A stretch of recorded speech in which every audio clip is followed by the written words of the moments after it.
Climate change. Perhaps one of the most important issues of our current time.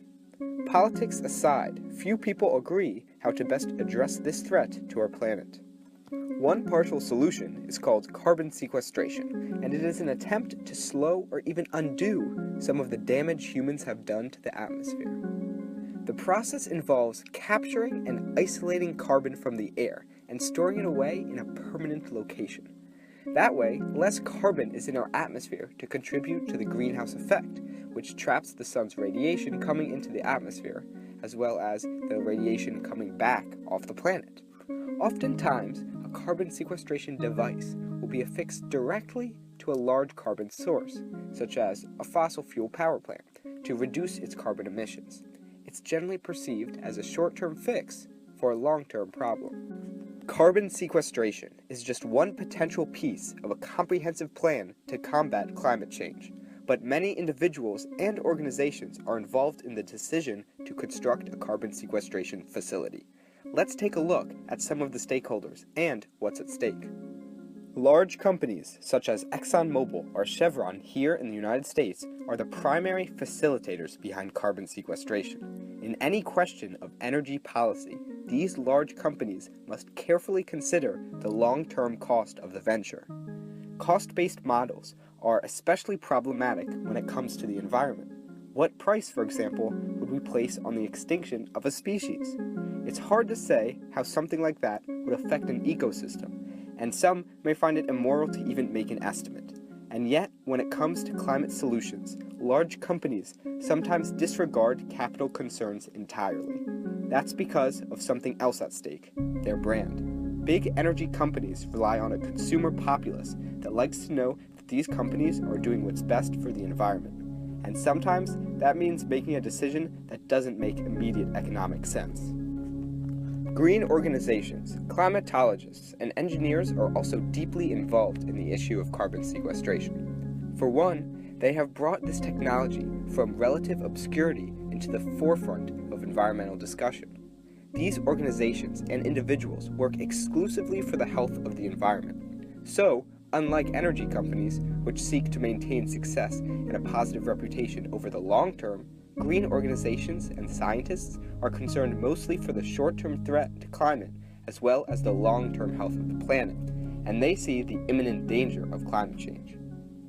Farmers have an interesting relationship with carbon sequestration as it stands today. Many Midwestern farmers already integrate a special kind of sequestration into their land cultivation. By burning biomass in a process called pyrolysis, farmers can form biochar, which is basically a natural fertilizer that goes back into the ground and enriches the crops.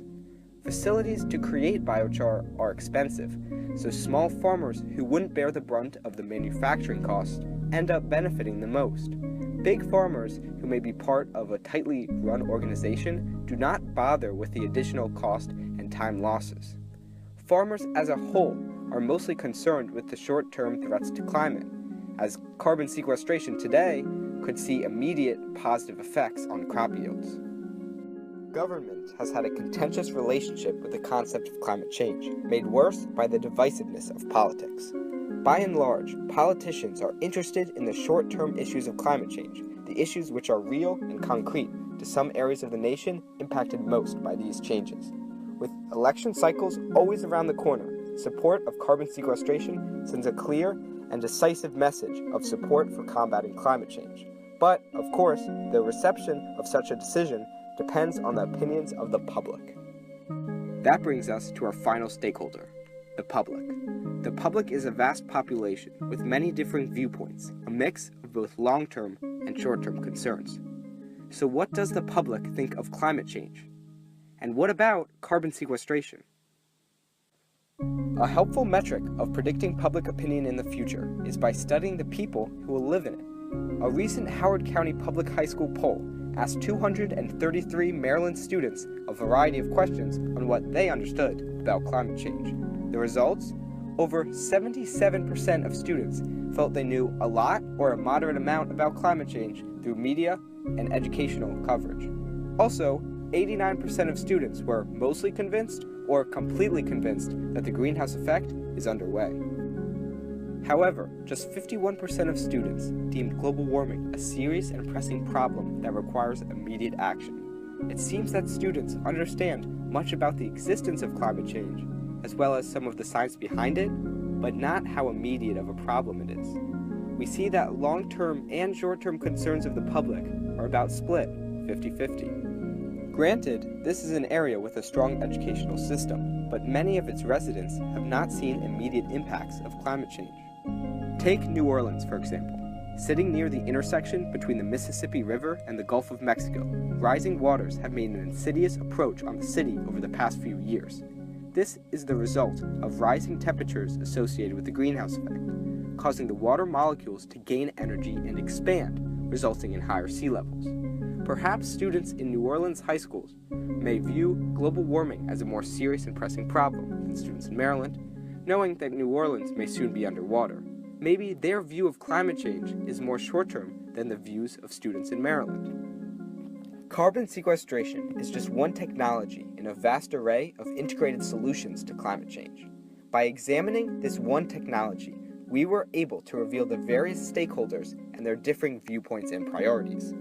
As the public, we have a unique responsibility to shape other stakeholders by voting for different politicians or supporting different companies. A healthy balance of short-term and long-term concerns makes for a holistic climate policy, so it is important for us to have a nationwide conversation about energy and technology rather than those in local districts. And it is important for us all to realize that this threat to our planet is real and immediate. Let's get to work.